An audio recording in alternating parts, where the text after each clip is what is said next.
मेरी तरफ से बहुत बहुत बहुत ईद मुबारक।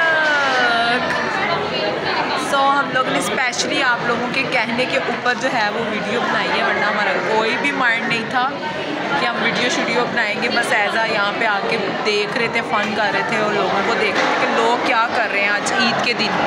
और लिटरली यहाँ पे आए हैं तो इतना रश है, मुझे लगा था कि शायद लोग घरों में बैठ के गोश्त खा रहे होंगे, लेकिन ऐसा यहाँ पे आके तो बिल्कुल भी नहीं लग रहा।